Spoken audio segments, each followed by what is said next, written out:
for the sake of my children. This is a love story about an Australian Christian girl who fell in love with a Saudi Muslim man, then converted to Islam, married her Arab lover, and traveled with him to the Islamic world. It was written in English and translated into Arabic by Dr. A. Ahmed. Copyright. All rights are reserved. No part of this book may be reproduced, stored in a retrieval system, or transmitted in any form or by any means without the prior written permission of the author except by a reviewer who may quote brief paragraphs in a review to be printed in a newspaper, magazine, school journal, or university article. All characters in this book are fictitious and any resemblance to real people, living or dead, is purely coincidental. The prologue. The white girl Irshad sits in front of her tent and looks at her 6 little children with many hot tears welling up in her beautiful eyes. She feels extremely hot from the scorching sun, and the Islamic burqa wraps her body from head to toe. She can see her children through a small hole in her niqab, which is no less small than the eye of a needle. She suffers from a strong suicidal mood. She is deeply immersed in her suicidal thoughts, which have been haunting her for several months. She tried many times to end her life, but she was always prevented by the fear of leaving her children orphans and begging for food on the streets of Kandahar city. If not for her children, she would have shot herself in the head and ended everything and got out of her hellish life in the Islamic world. Irshad knows for sure that her 3 young sons will grow up as terrorists and blow their bodies to shreds for the holy cause of Islamic jihad. Her 3 daughters are also expected to be forced to marry Taliban mujahideen and give birth to more terrorists. To avoid these unpleasant consequences, she decided to return to Australia, where she was born and raised.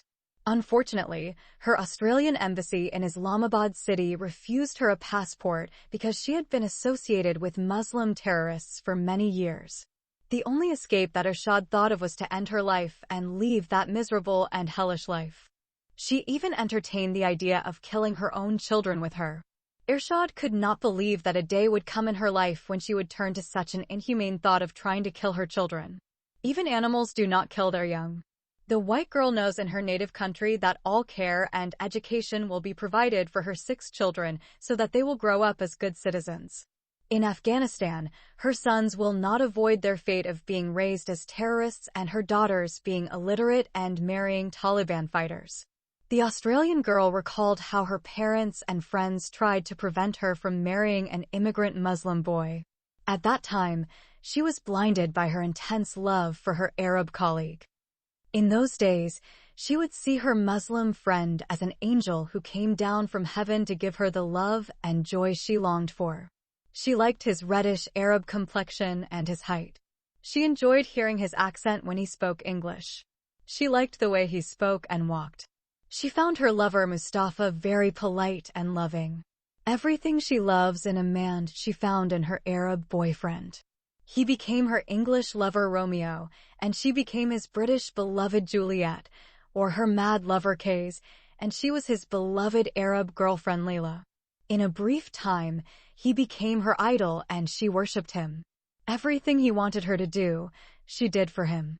He made her abandon her family, friends, and country, and she traveled with him to his homeland in Saudi Arabia. She even left her Christian faith and converted to Islam. In the end, her Arab friend Mustafa changed her name from Suzanne to Irshad and married her. To understand why the Australian girl was driven to such a frenzy that ultimately drove her to descend into this desperate and hellish life of Muslim mujahideen terrorists in Afghanistan, we need to go back in time and space and uncover the driving reason behind her conversion to Islam. Chapter 1. Susan Peterson. The desperate and suicidal white girl Irshad was born and raised in Sydney, Australia. She was born to deeply religious Christian parents. She has an older brother named John. Her father, Mr. Frank Peterson, holds a senior position in a large import-export company. Her mother, Mrs. Mary Peterson, is a teacher at a high school.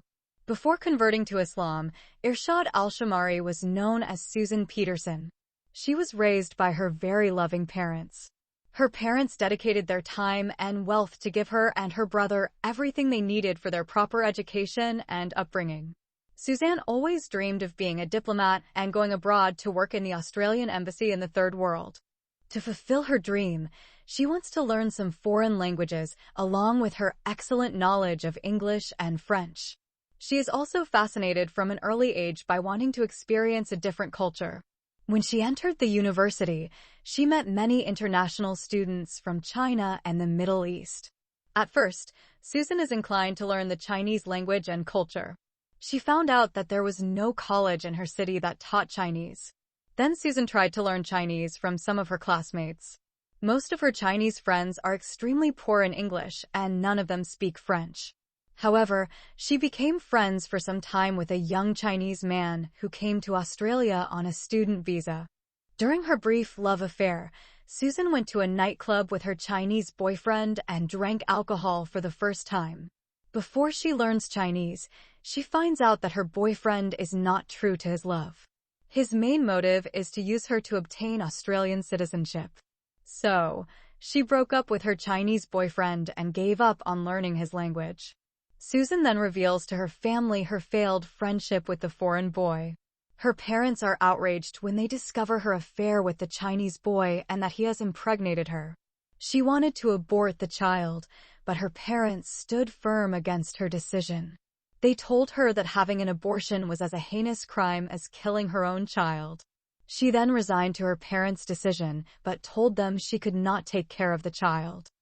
Her parents reluctantly agreed to raise the child and left her to continue her education. Accordingly, after giving birth to her first child, Susan returned to her college. After that, she focused her efforts on learning the Arabic language and Middle Eastern culture.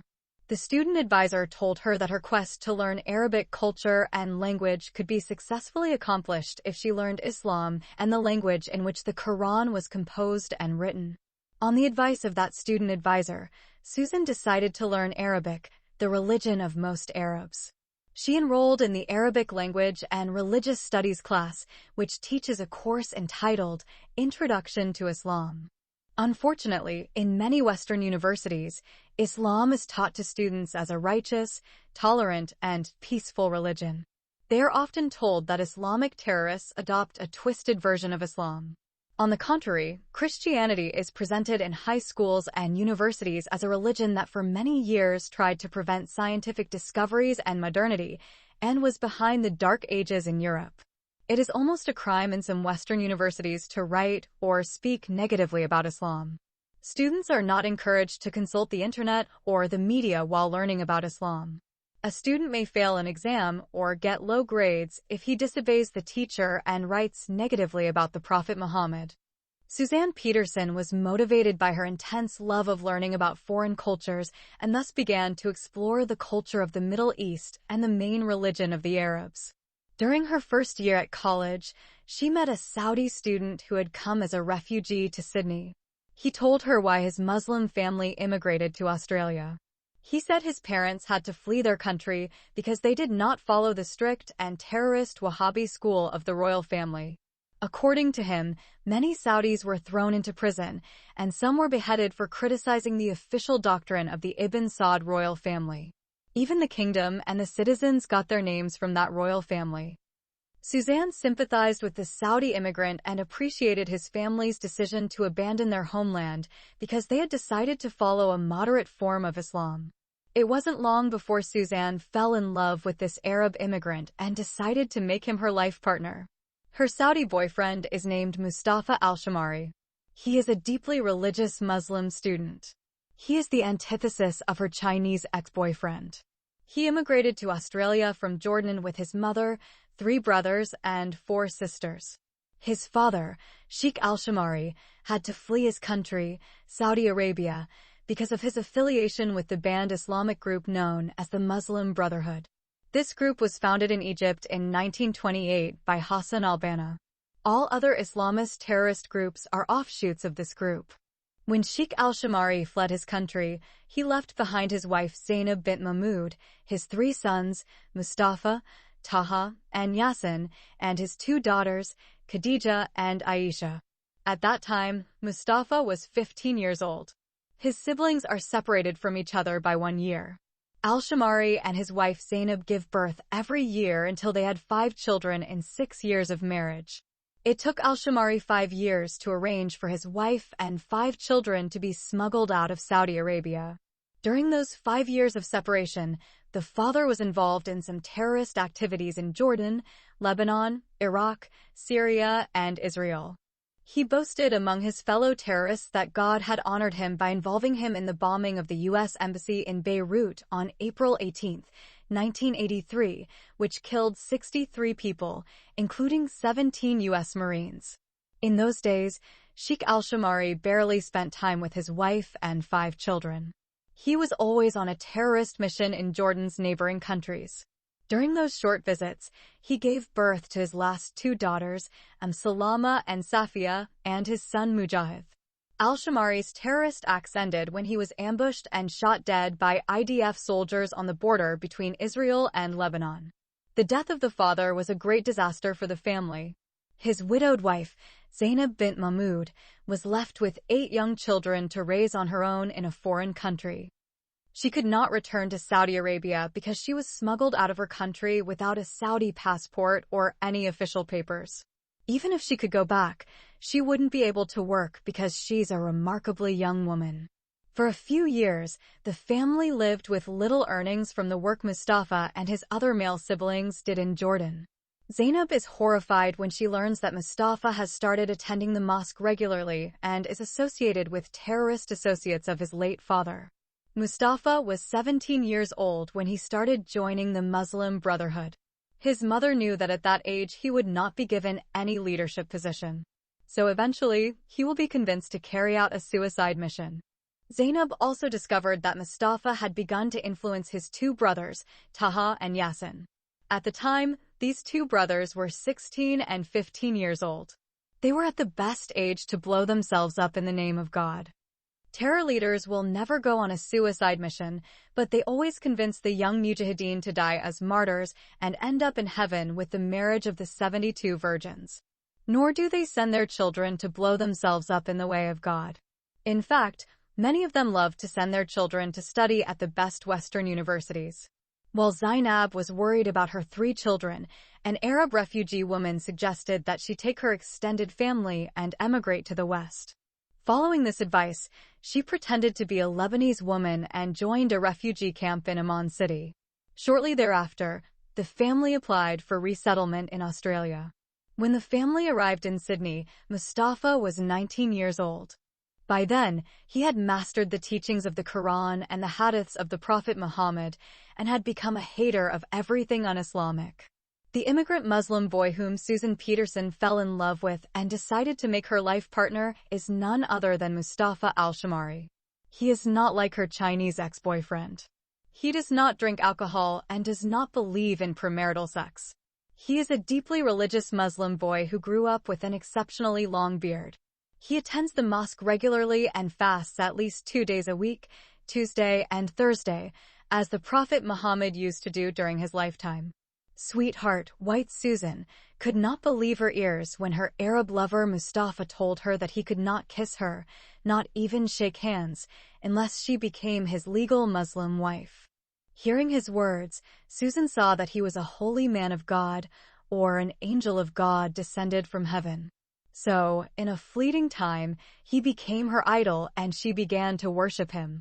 She learned a lot from him about Islam and Middle Eastern culture. Everything he told her about his religion seemed positive and good. He is incredibly careful in selecting those verses of the Quran and hadiths of the Prophet Muhammad that speak of peace, and there is no compulsion in religion. He often read to her the abrogated verses of Mecca City praising Jews and Christians and acknowledged that they had heavenly books called the Torah of Moses and the Gospel of Jesus, just like the Quran of Muhammad. Therefore, the 3 religions, according to him, are true religions revealed by God. Mustafa deliberately hid from his Australian girlfriend all those Quranic verses and hadiths of his prophet that taught violence and hatred towards Jews and Christians and were full of misogynist teachings. Susan would spend hours and hours with Mustafa without him touching her. She is very quick to learn Arabic and some Middle Eastern cultures from her Arab boyfriend.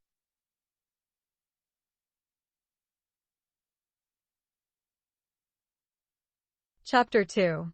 The importance of marrying a Muslim bride. For some time, Suzanne, the Australian girl, hid her love affair with her Saudi Muslim boyfriend, Mustafa, from her Christian parents. When his love completely possessed her, she could no longer hide it. The main problem with Suzanne is not her parents, but her Muslim boyfriend who said he could not marry her until she converted to Islam. When they learn of her second friendship with a foreign student, her Christian parents are vehemently opposed to her affair with the Arab boy. They said that they did not mind if she treated him as a good friend and learned from him his language and culture, but that she should not marry him because he is a Muslim and she is a Christian. When Suzanne expresses her decision to marry her Arab boyfriend, her parents tell her that they may disown her if she marries a Muslim man and becomes a Muslim girl. They said that because they wanted to scare her and make her change her mind. Even her brother John tried to intervene and prevent his sister from marrying someone who was born and raised in a culture known for its hatred and aversion to Western values. Suzanne also rejected her brother's advice. She told her brother John that she had never seen in church or found anywhere in Australia a young man so pious and righteous as Mustafa. Blinded by his love, Susan does not mind sacrificing her relationship with her parents and brother and marrying the man of her dreams. Moreover, many of her close friends and classmates told her that they did not like the religiosity of her Arab lover and tried to dissuade her from devoting her future to the hands of such a fanatical Muslim man. Not only did Susan reject the advice of her family and friends, but she also converted to Islam. She put on the hijab and began to perform the daily Muslim prayer. She joined a group of Muslim women and recited verses from the Holy Quran with them. Some immigrant Muslim women and some Australian recent converts to Islam gather regularly at the house of the mosque's imam's wife and recite the Quran. Susan did not understand what she was reading. She is like a parrot imitating some Arabic words without understanding their meaning. When Mustafa made sure that Susan had left her Australian parents and her Christian religion and became a Muslim girl, he decided to marry her. The last condition that her Muslim friend demanded of her, which annoyed her greatly, was to change her name. Susan realized that the only thing that still connected her to her past life was her precious name.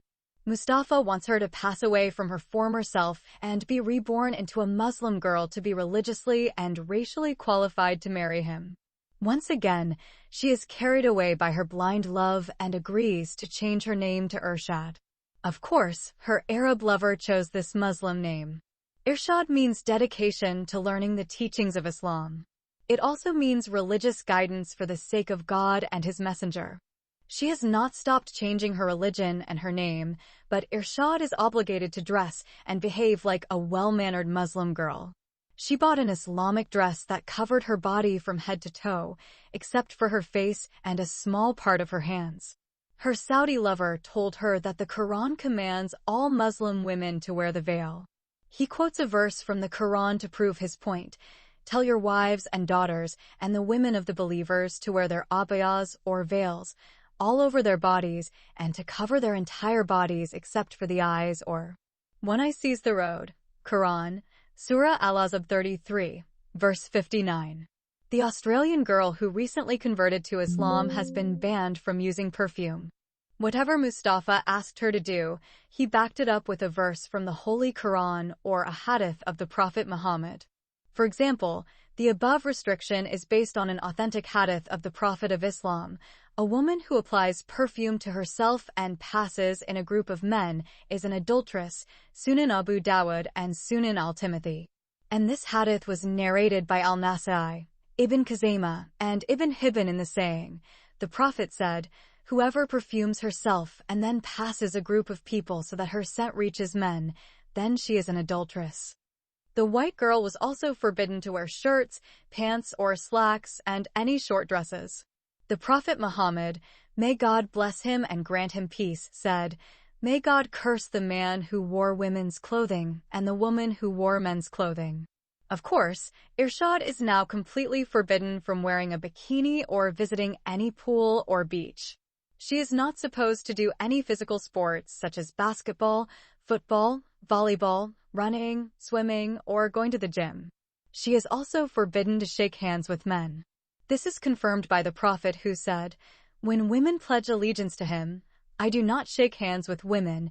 Sunan ibn Malik, Al-Tirmidhi, and Ibn Majah.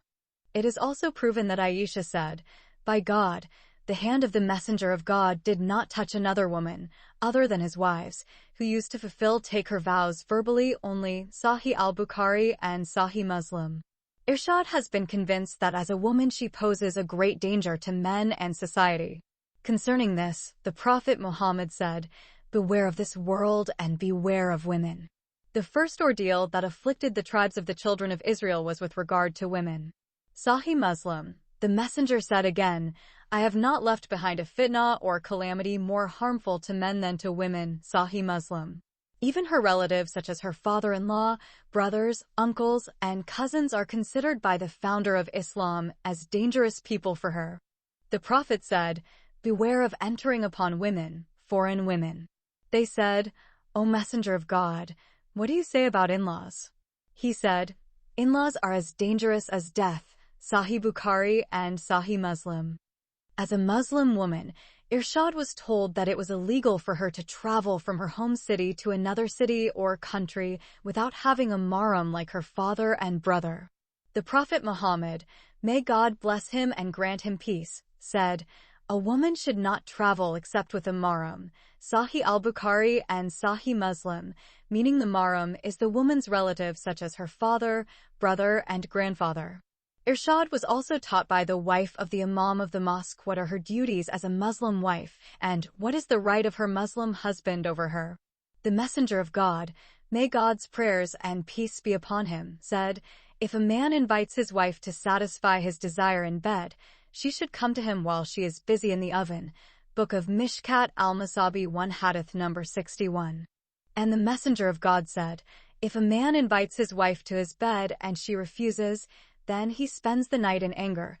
The angels will curse her until she gets up at dawn." Sahih al-Bukhari, Volume 7. Hadith number 121. The Prophet also said, "Who has the soul of Muhammad in his hand? A woman cannot fulfill her duty to God until she fulfills her duty to her husband. If he asks her about intimacy, even if she is on a camel saddle, she should not refuse." Sunan ibn Majah, Book 9, Hadith number 1926. In this regard, a prominent Malaysian Islamic scholar, Perak Mufti Tan Sri Harsani Zakaria said, "Even the messenger says, even when they ride on camel's back when the husband asks for it, she must give." He exclaimed, "So there is no such thing as rape in marriage. This is made by the Europeans, so why should we follow it?" In other words, a Muslim husband may rape his wife if she refuses to sleep with him. Then the Prophet said, "If I had commanded someone to prostrate themselves in front of someone, I would have ordered women to prostrate to their husbands for the sake of men's rights over women." Mishkat al-Masabi, Hadith number 70. Collectively narrated by Abu Dawud, Ahmad, Al-Tirmidhi, Ibn Majah, and Ibn Hibban. However, the Imam's wife did not teach Irshad about many of the misogynistic hadiths of the Prophet Muhammad and the verses of the Holy Quran that treat women as savage or less than an animal. For example, she did not tell her about female genital mutilation, wife beating, female child marriage, polygamy.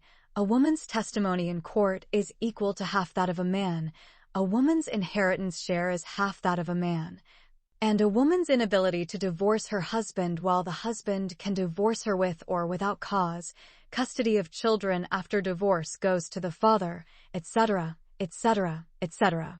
Irshad believed she had become a Christian nun when she began following the strict laws, rules, and regulations of Islam that restrict the lives of Muslim women.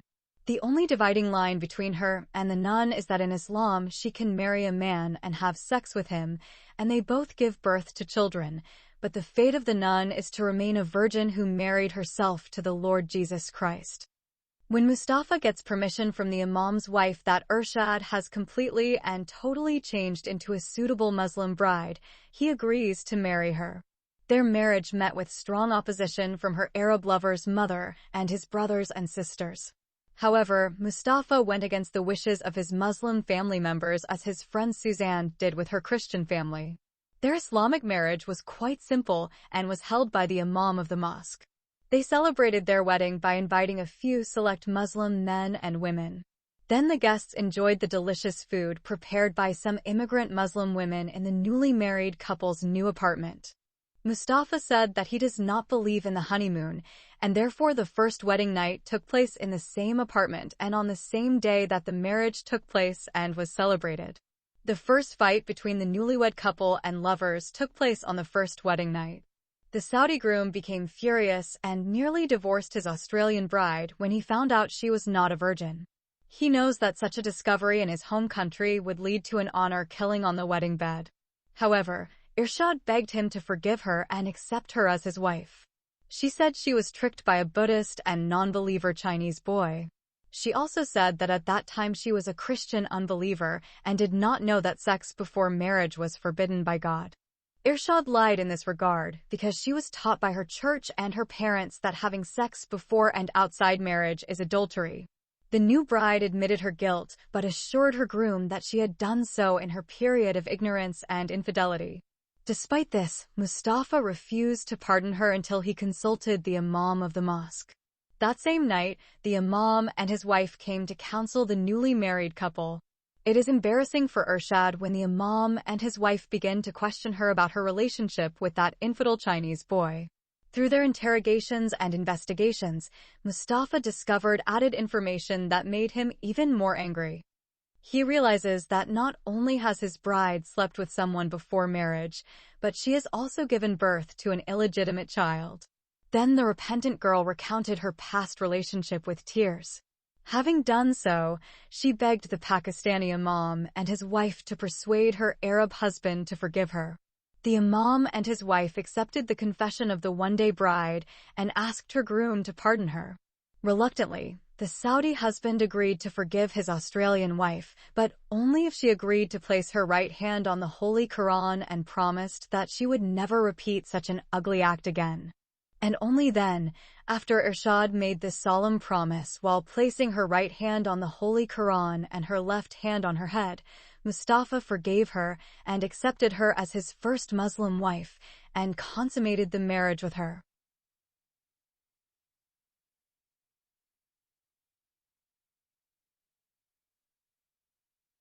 Chapter 3. The obligation to perform the Islamic rituals of Hajj. The first year that the Australian wife spent with her Saudi Muslim husband proved to her that she did not marry a holy man nor an angel from God who came from heaven as she had thought of him before their marriage. Mustafa suffers from an inferiority complex, schizophrenia, a strong hatred of non-Muslims, and many other personality disorders. Besides all those serious psychological problems, he has many irrational thoughts. His decisions often reveal that he is very childish and has as much cognitive power as the brain of a minor boy. As a husband, he is a very jealous, suspicious, and controlling man. He never lets his wife out of the house without him. He forces her to cut ties with all of her old friends, including her family, girlfriends, classmates, and neighbors.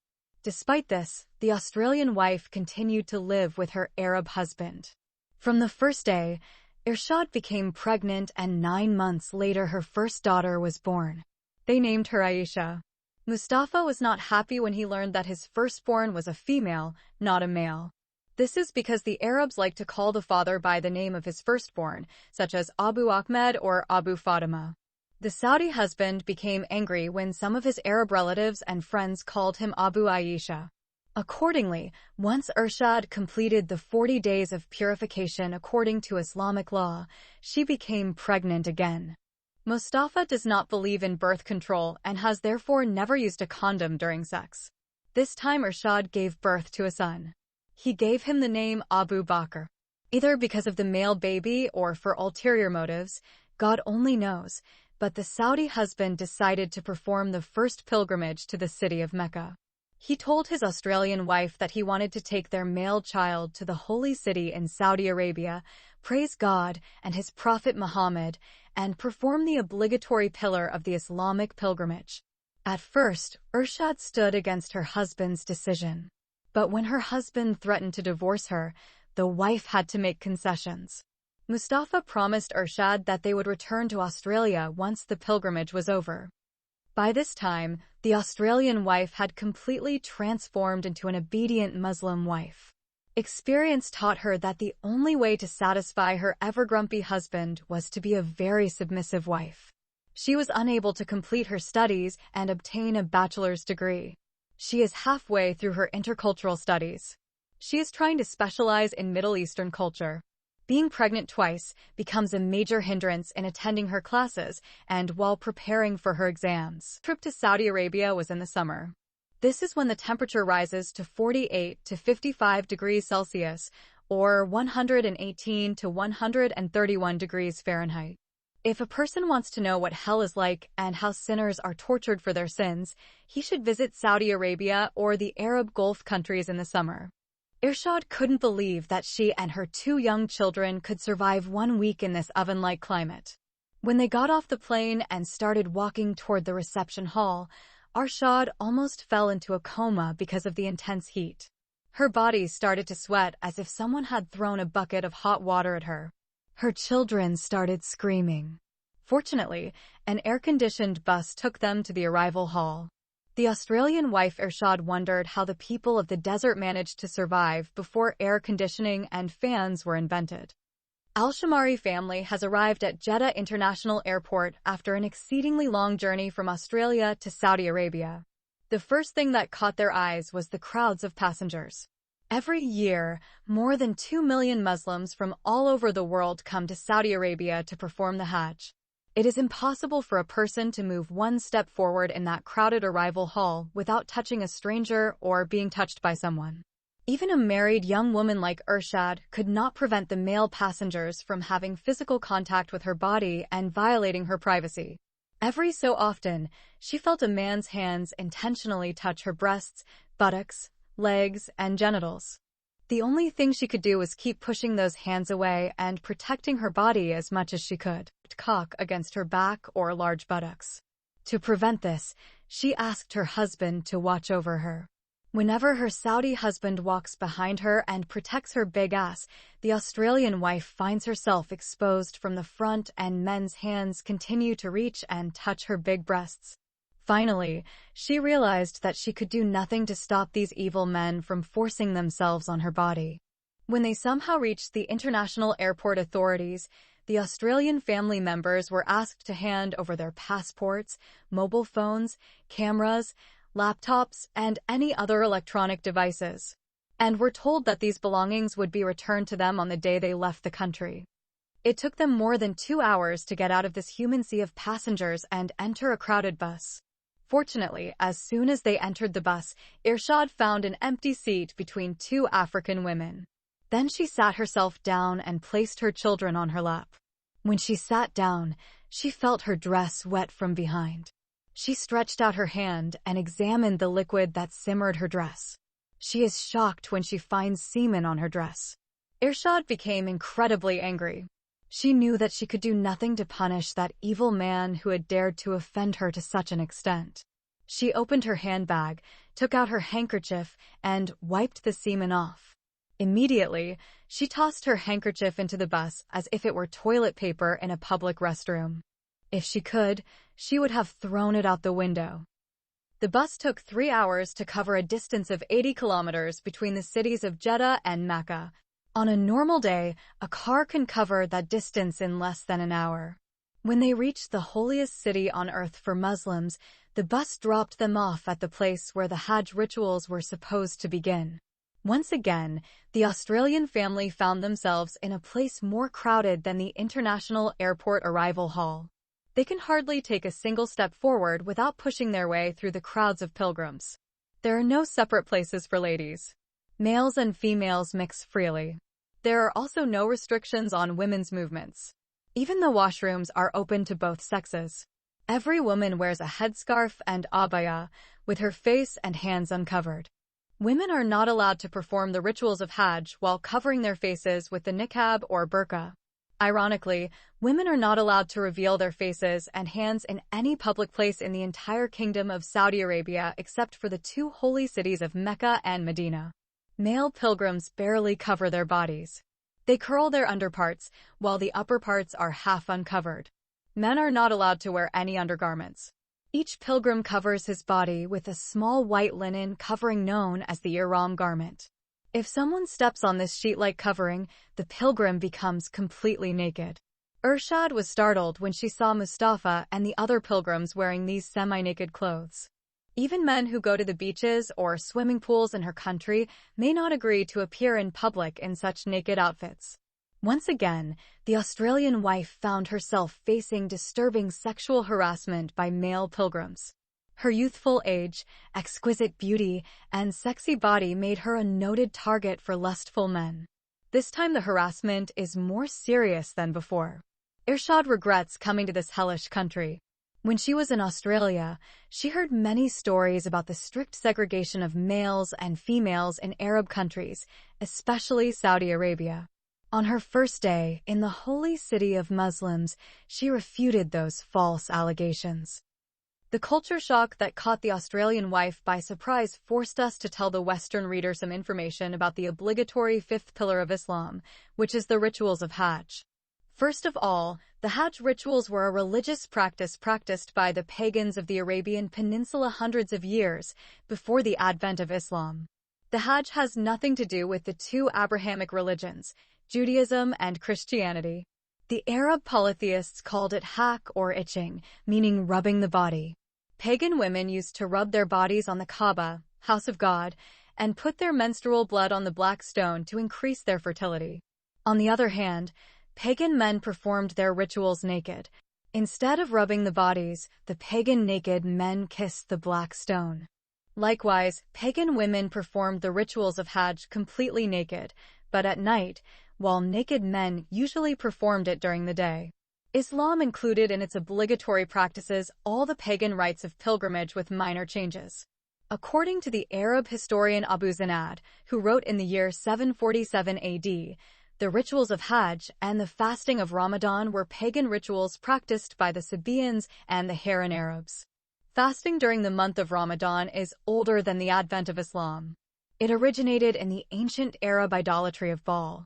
Baal was the god of the Canaanites who were living in the Promised Land before God destroyed them through the prophet Moses and Joshua ibn Nun and gave their land to the Jews as an eternal inheritance. Muhammad's father and grandfather were pagans who worshipped the same idol, Baal, which was worshipped by the Canaanite polytheists. The alleged prophet of God, Muhammad, followed the religion of his father Abdullah and grandfather Abdul Muttalib and fasted from an early age as a believer in Baal. Moreover, from an early age, Muhammad practiced the rites of pilgrimage that were also part of the pagan Arabs' worship of the moon god, whom they called Baal. The companion of the Prophet Asim narrated, "I asked Anas bin Mustafa, 'Did you hate circumambulation between Safa and Marwa?' He said, 'Yes, it was one of the ceremonies of the pre-Islamic days until God revealed it.' The two mountains, Al-Safa and Al-Marwa, are among the symbols of God, so there is no sin on the one who goes on pilgrimage to the Kaaba or performs Umrah to circumambulate between them. Bukhari, Volume 2, Book 26, Hadith number 710. The Quran, Surah Al-Baqarah 2, verse 158. In fact, Al-Safa and Marwa were idols of the Quraysh tribe called Asaf and Naila. The idols were placed in two mountains known as Al-Safa and Al-Marwa, and the Arab polytheists worshipped these idols. According to the Jordanian historian Dr. Rafid Amari, Asaf and Naila, they were the names of a real Jewish couple who claimed to be gods and made the pagan Arabs worship them. After their death, the Arabs continued to worship them like Al-Safa and Al-Marwa. The Jordanian historian, Dr. Amari, confirmed that Asaf and Naila had sex inside the holy Kaaba, and for that transgression, God punished them by turning them into the idols of Al-Safa and Marwa. Without knowing this fact about the origin of the two idols, Muhammad included in his Quran this pagan ritual of Al-Safa and Marwa, See Surah Al-Baqarah 2, verse 158. The religion of the Arab Baal is mentioned in the Quran in Surah Al-Hajj 22, verse 17, Al-Baqarah 2, verse 62, Al-Ma'idah 5, verse 69. The Quran and the Sunnah or Hadiths of Muhammad have incorporated many of the pagan practices of the Arab polytheists in Mecca and borrowed on a large-scale widespread Sabian paganism in Mesopotamia, Iraq today. The Sabians were also Arab tribes who fasted 30 days a year during the month of Ramadan and prayed 7 times a day. Islam preserved 5 of these daily prayers. In addition, they celebrated the 2 famous festivals of the year, the first immediately after fasting for 30 days, and the second during their visit to Mecca to perform the Hajj, Ramadan, and Eid al-Adha. Muslims practice these ceremonies even today. Therefore, many Muslim historians, commentators, and scholars have openly admitted that Islam is a continuation of the pagan Arab worship of Baal. See Ibn Hazm, Volume 1, page 34, Ibn al-Jawzi, page 84. Al-Masudi in Miraj al-Zahab, Volume 2, page 213, Ibn Hajar in Al-Isaba, Volume 4, page 315, Tafsir al-Tabari 16, page 56, and other scholars. Therefore, the rituals of the Islamic pilgrimage today are pagan rituals and therefore have nothing to do with the God of Abraham, Isaac, and Jacob. Accordingly, every Muslim man or woman who goes to Mecca and practices it worships Satan.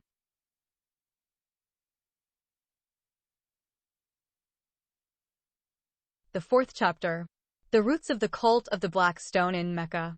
The rituals of ancient pagan pilgrimage were indeed religious practices of temple prostitution. Pagan women used to offer themselves to men as part of the pagan worship of their many idols, male deities and female deities. The ancient Canaanite god Baal, the god of fertility among the ancient Arabs, was known as Elah and the plural as Allah. They considered the Black Stone the cornerstone of the Kaaba in Mecca. Pagan Arab women come to the house of the Black Kaaba every year to perform Hajj and present themselves to the male pilgrims as prostitutes in the sacred temple. They believed that God had 3 daughters, Al-Lat, Al-Uzza, and Manat. These 3 female deities represent all women. There were 360 idols in and around the area of the Black House of Kaaba. Although Islam removed all idols from the Kaaba, it spared the Black Stone. An Egyptian Muslim scholar named Dr. Syed Mahmoud al-Kinni said that the Black Stone was made in the shape of a woman's pussy. At that time, the Arab pagans worshipped the genitals of women, and this is also why women would put menstrual blood on the Black Stone similar to the vagina or pussy, and men continue to kiss this female genital organ to this day. According to the famous Muslim historian Al-Tabari, the Black Stone of the Kaaba was white in color, but turned black because the blood of a pagan Arab menstruating woman would put on it and smear it with her fingers. Al-Tabari, Book 1, page 298. Today, due to crowding, a Muslim woman may not be able to reach the Black Stone and touch it with her fingers, but she is required to point her right hand towards it from afar. A Muslim man is expected to attempt to kiss the Black Stone at least once during his 7 circuits around the Kaaba while performing tawaf. According to Islamic theology, kissing the Black Stone does not have much spiritual significance, but Muslim men are expected to do so because the Prophet Muhammad used to kiss it whenever he performed the Hajj. The second caliph, Umar ibn al-Khattab, said as he kissed the Black Stone, "I know that you are just a stone and you cannot do me good or bad, but I kiss you because I saw the messenger of God kiss you." Caliph Umar may not know why the Prophet Muhammad kissed the Black Stone, but for the pagan Arabs, kissing the stone was a form of female pussy worship. Even today, Muslim men continue to worship the woman's pussy whether they know it or not. Therefore, Muslims should not deride the Indian Jains who worship the naked phallus of the idol of their god Mahavira, the founder of their religion Jainism. The current ritual pilgrimage begins with the Kaaba but extends to other places. There are 5 rituals that every pilgrim must perform. Each pilgrim walks counterclockwise 7 times around the Kaaba, the small black cube-shaped building that serves as the Muslim direction of prayer, runs back and forth between the hills of Al-Safa and Marwa, drinks from the well of Zamzam, goes to the plains of Mount Arafat to stand vigil and throw stones in a ritual stoning Satan, which symbolizes the stoning of Satan, the accursed devil. Muslims believe that the water of the Zamzam well is holy water that cures disease, quenches thirst, satisfies hunger, and bestows blessings on those who drink it. First of all, the water of the original Zamzam well dried up many centuries ago. Today, the Saudi authorities supply the well with regular water through huge underground water pipelines. Of course, this fact is hidden from the pilgrims.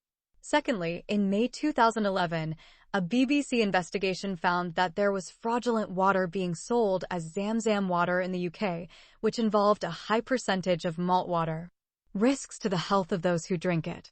These 5 rites of pilgrimage must be completed in 5 days, beginning on the 8th day and ending on the 12th day of Dhu al-Hijjah, the month of pilgrimage.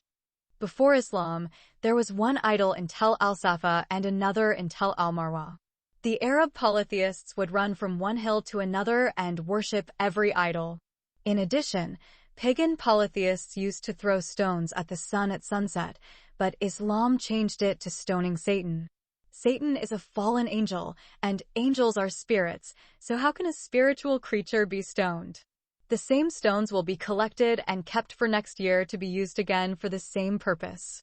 The problem is that hundreds of pilgrims are injured and hit by rocks every year, with some seriously injured. Many pilgrims were killed during the stampede in pursuit or jogging between Al-Safa and Marwa. Thousands of pilgrims are killed annually during these chaotic pagan rituals. According to the New York Times, on September 24, 2015, the death toll of pilgrims who died in the stampede reached 2,411. Quoted from the New York Times. Posted by Rick Gladstone, December 10, 2015. Some Saudi thugs and Hajj mafia kidnap young girls and women and take them to the desert, rape and kill them every year.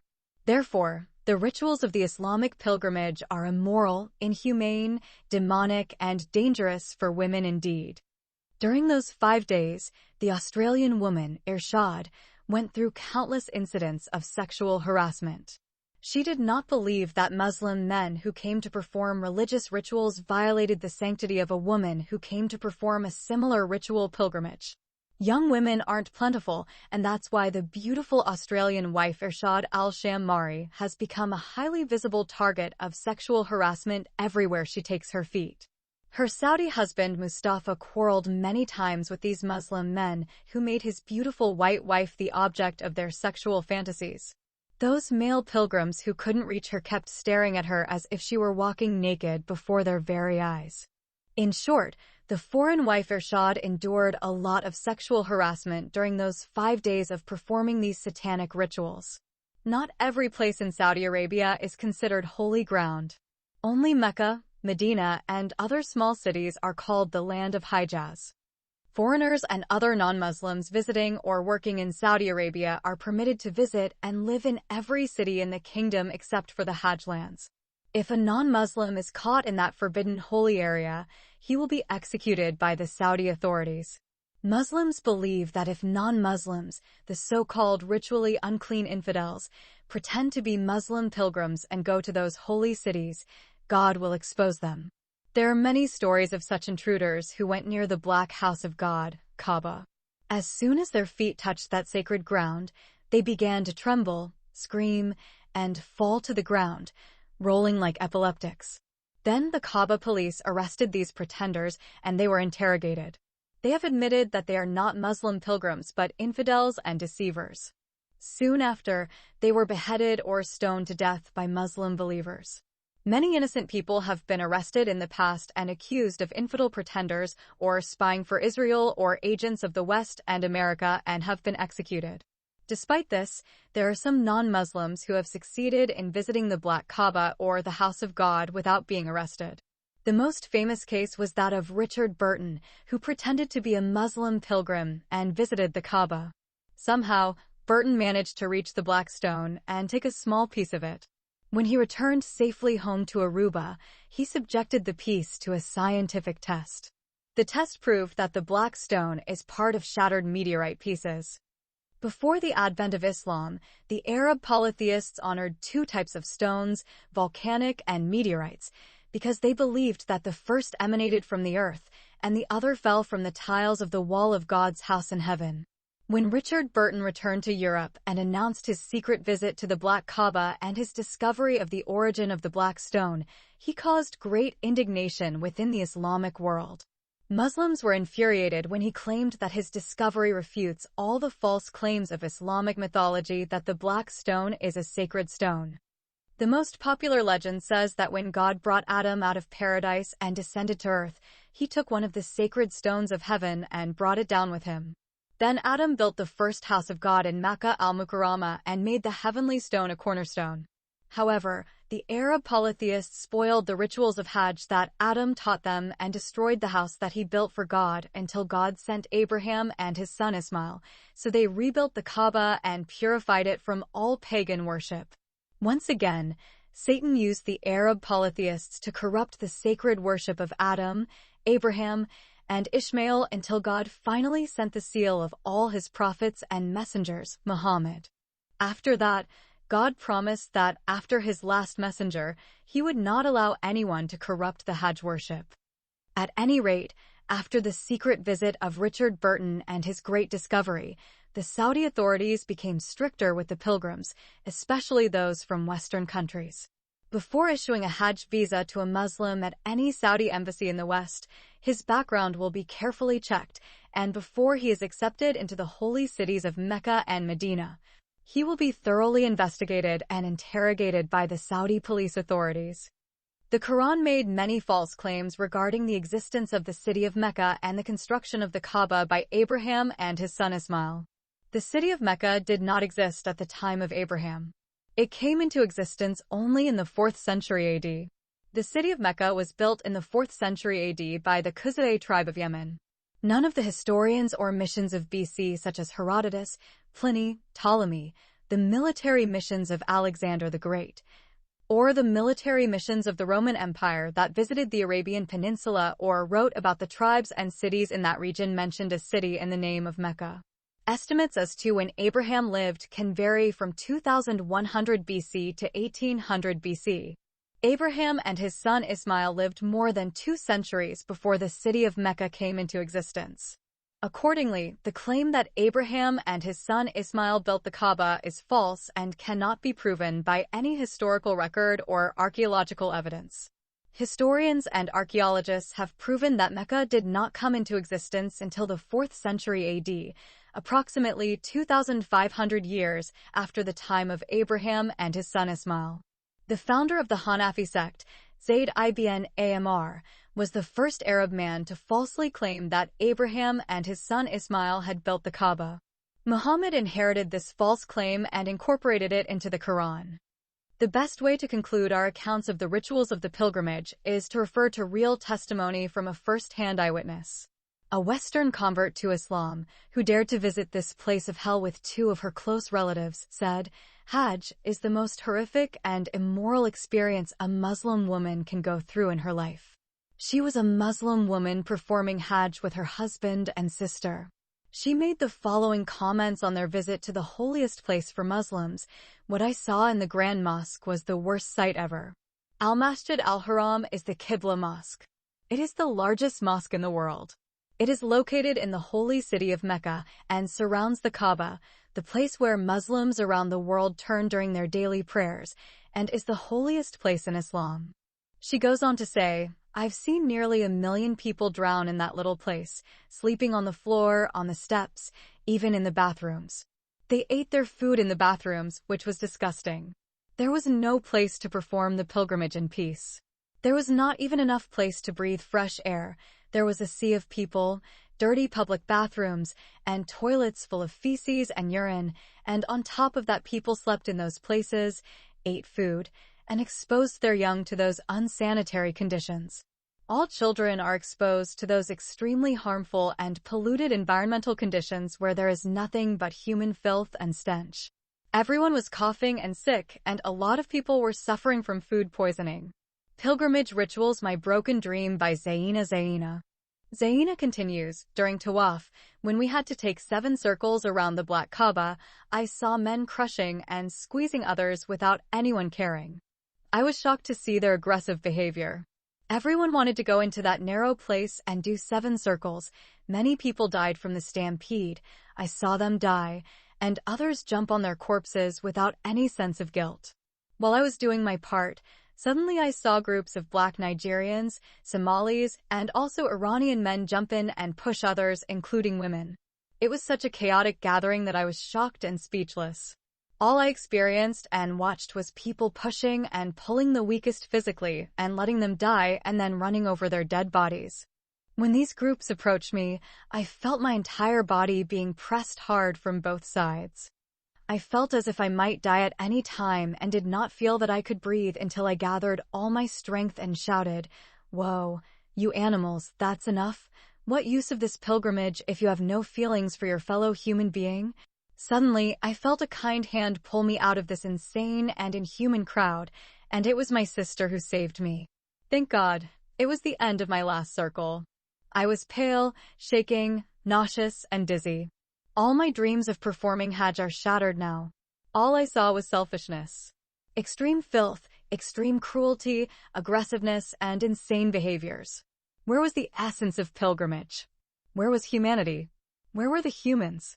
Most people weren't human, yes, they were behaving like some jungle beasts struggling to survive.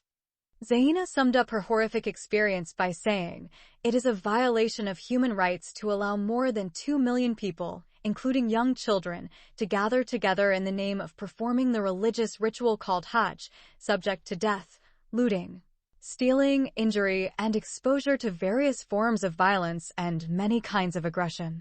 Deadly diseases, sleeping with feces and urine, immorally exposing women to strangers, using them in the name of religion, racism, and sexuality, dividing into rich and poor, kidnapping of women and girls by Saudi thugs, cheating by Hajj mafia or Hajj companies, torturing and raping women by human companions from the pilgrimage," quoting her article, "The Rituals of Hajj, My Shattered Dream." This article was written by a Western woman who converted from Christianity to Islam and called herself Zina. Chapter 5. Deadly Disease of the Sahara Desert. From Jeddah International Airport, the Australian family traveled by air-conditioned bus to the holy city of Mecca. Then they were housed in a VIP tent. It is customary during the Hajj season for pilgrims from Western countries such as America, Canada, Australia, and some European countries to be accommodated in so-called VIP tents. Pilgrims from African and Asian countries such as Nigeria, Somalia, Egypt, Sudan, India, Afghanistan, Iran, Pakistan, and Indonesia will be stuffed like eggs in small cardboard boxes or sardines in narrow tins. In ordinary tents crowded as hell. Even pilgrims who come from poor countries in the Middle East will stay in those ugly tents. The difference between the two types of tents is like the difference between West and East, the first world and the third world, and between heaven and hell. Therefore, Mustafa, Irshad, and their 2 children did not suffer much during their temporary stay in those classified tents. Their suffering began when the family began to perform Hajj. They must move from one place to another under the scorching sun of the Sahara Desert. The Australian wife felt as if the sun was raining hot acid on her tender body. Her 2 children get sick every now and then. They must take their young children to the doctor every day. While circumambulating around the Kaaba and stoning the devil, Irshad passed out several times and was constantly suffering from nausea. When the pilgrims climbed Mount Arafat, the Australian wife almost died. She fell to the ground unconscious. Then the ambulance quickly took her to the hospital, half dead. Her Saudi husband refused to accompany her to the hospital for fear of not completing the rituals of Hajj. According to the authentic hadith of the Prophet Muhammad, Hajj is Arafat. Therefore, any pilgrim who does not complete his standing on Mount Arafat is considered invalid, and therefore he wasted his time and money. Unless he returns next year and repeats the rituals of Hajj from the beginning, he will not please God. Accordingly, the Hajj of the Australian wife was considered by her Saudi husband as a waste of time and money because it is not acceptable to God and his noble messenger. In other words, sickness before Allah God is not an excuse for abstaining from the rituals of Hajj. Whoever dies while performing the rituals of Hajj dies as a martyr and enters paradise. He marries 72 virgins in the case of a male and does not receive anything in the event of the death of a female while performing the rituals of Hajj. The Prophet Muhammad predicted that most Muslim women would end up in hellfire and be tormented forever and ever. The white woman, Irshad al-Shamari, stayed in the intensive care unit inside the hospital for 3 weeks, battling death. During that period, her soul remained suspended halfway between heaven and earth. The hospital informed her Saudi husband that his foreign wife had contracted a severe form of the disease called meningeal or al-Sihai in Arabic. It happened to her due to heat stroke from the extreme heat. The disease caused severe damage to her spinal cord and affected her brain. If she survives this disease, she may lose her mental strength and become like a vegetable. 3 weeks later, Irshad's body was transferred to a large hospital in the Saudi capital, Riyadh City. The hospital is known as the Royal Hospital. Most of its medical staff consists of highly qualified foreign doctors and nurses, all from Western countries. Once the Australian wife was brought to the Royal Hospital, her Saudi husband was informed that she needed to have 2 major surgeries on her brain and back. The 2 surgeries may take a minimum of 8 to 10 hours and will be performed by 2 highly qualified neurosurgeons. Mustafa is not bothered by how risky the surgery is and how long it might take, but the huge amount demanded by the Royal Hospital is his main concern. He could never dream of having such a huge amount of money, even if he had to work for the rest of his life. When the hospital authorities realized that the Arab husband would not be able to pay the huge sum, they cancelled the scheduled surgeries and released his ailing Australian wife. Irshad was half dead when she was sent or expelled from the Royal Hospital. By then, the Australian family was completely broke. The Saudi husband spent what he had on hospitalization and transporting his Australian wife from one place to another. He spent most of the time either in the hospital or in the hotel. Besides the problem of his sick foreign wife, he has to take care of his 2 young children. The children were also hospitalized several times during those days due to illness. After that, Mustafa was able to contact some of his uncles and cousins in the city where he was born and where he lived for 15 years before his mother, Zainab, took him with his siblings to Jordan to join his father, Sheikh al-Shamari. His relatives managed to collect some money and send it to him. None of his relatives could give him the big amount of money the Royal Hospital demanded. When his sick wife was discharged from the Royal Hospital, his late father's elder brother invited him to come and stay at his house until his foreign wife was fit to return to Australia. Mustafa accepted his uncle's invitation and traveled with his family to the city of Dammam. Upon their arrival, the Australian family was accommodated in one of the uncle's homes. The uncle has 4 houses and 4 wives. The foreign family has been kept in the care and custody of the uncle's first wife because she is over 60 years of age, and all her sons and daughters are already married and have moved somewhere in the country. Mustafa's uncle rarely comes to visit his first wife. He spends most of his time with his 4th wife of 16 years of age. When this underage young wife married Mustafa's uncle, she was only 12 years old. Because of her youthful age and beauty, the uncle hardly sleeps with any of his 3 other wives. She became his favorite and beloved wife, as was the child bride Aisha with her husband, the Prophet Muhammad.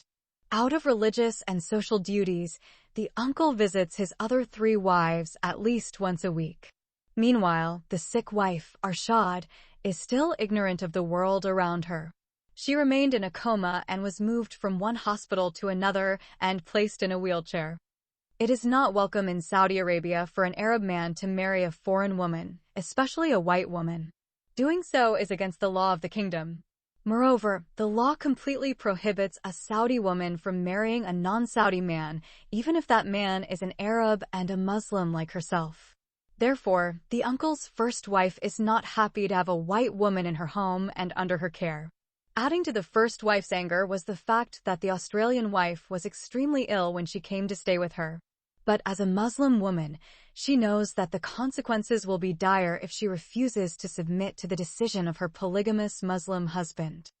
While the Australian wife is still fighting for her survival, her Saudi husband has already made up his mind and decided to live permanently in his home country. Mustafa always felt that, despite his desire, his parents separated him from his country and took him to Jordan. When his mother immigrated to Australia, Mustafa felt uprooted from his Arab culture and values. He has always longed for his people and Islamic culture. This longing caused in him a resentment towards Western culture. His Western wife, Irshad, noticed that since his feet touched the soil of Saudi Arabia, her Arab husband, Mustafa, had changed a lot. He starts talking to everyone he meets and is always happy most of the time. While in Australia, most of the time he was very lonely and gloomy. The Australian wife Irshad felt as if a new personality had taken over once her Saudi husband returned to the land where he was born and raised. The uncle forced his elderly first wife to become a nurse for Mustafa's foreign wife and a babysitter for his 2 young children. Through the recommendation of his influential uncle, who has profound influence in society, the Saudi husband, Mustafa, found work in a foreign company. He is now working as a translator from English to Arabic. Meanwhile, Irshad was put on a powerful treatment prescribed by a hospital in Dammam City. It took her body more than 6 months to overcome that deadly disease. Her recovery was slow and took an extraordinarily long time. Gradually, she becomes aware of herself and the world around her. And the doctors of Dammam Hospital considered it a great miracle that a foreign woman could overcome this kind of deadly disease without any surgery. After spending half a year in this vegetable state, not only did she realize the world around her, but she also began to talk and walk. Once she recovered, the Australian wife asked her Arab husband to take her and their 2 children to Australia. The white wife became terribly angry when she learned that her Saudi husband had already decided to live permanently in his home country. Irshad couldn't believe her ears when Mustafa asked her to go back alone if she didn't want to live with him in his country. She knows she can do anything in life except to separate herself from her daughter, Aisha, and her son, Abu Bakr. However, her stubborn Arab husband put his foot on the ground and said in no uncertain terms that he and his 2 children would not leave their Muslim country and return to the land of the infidels. Meanwhile, the Australian wife cries day and night and begs her Saudi husband to keep his promise and return with her and their 2 children to Sydney, Australia, but her pleas and tears are ignored.